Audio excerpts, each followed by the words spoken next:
Hello guys, आज फिर हाजिर हूँ मैं एक नई सुबह, नई सोच और नई किरण के साथ। दोस्तों, घंघोर घटाओं के बीच गरजते हुए बादलों से बारिश का एक कतरा टपका। जब उसने लहराती बलखाती मौजों वाले समंदर की लंबाई चौड़ाई को देखा तो कतरे ने अपने आप को बहुत कमतर महसूस किया और उसे बेहद शर्म महसूस हुई।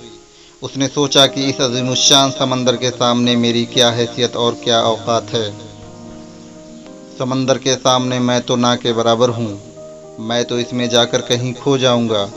जब उसने अपने आप को इतनी हकारत से देखा तो एक सीप ने उसे अपने मुंह में ले लिया और दिलो जान से उसकी परवरिश की। कुछ वक्त गुजरा और वही पानी का कतरा मोती बन गया।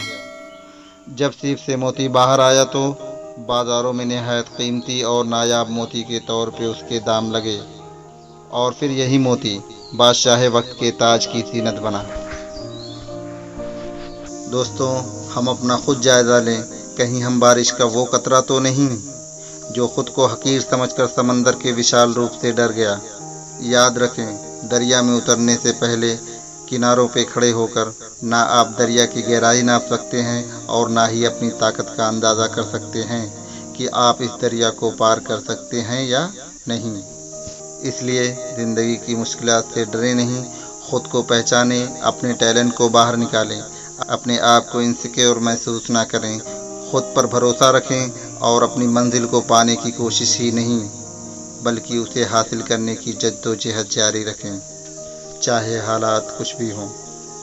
दोस्तों, आप जिस फील्ड में हैं तो जाहिर सी बात है वहाँ पर कई दिग्गज पहले से होंगे जो उस फील्ड के महारथी होंगे। ये भी सच है कि उस वक्त आपकी औकात और हैसियत उनके सामने ज़ीरो के बराबर होगी। अगर आप उस वक्त घबरा गए तो आपके पैर ज़मीन पर टिक नहीं पाएंगे। यही राइट टाइम है कि आप अपने पैरों पे मजबूती से खड़े हों, क्योंकि एक कतरा कभी समंदर नहीं कहलाता, लेकिन कतरे कतरे से ही समंदर बनता है। इसलिए अपने टैलेंट, अपनी सलाहियतों की कदर कीजिए, उनको यूज़ कीजिए, फिर देखिएगा कि कतरे को मोती बनने से कोई नहीं रोक पाएगा।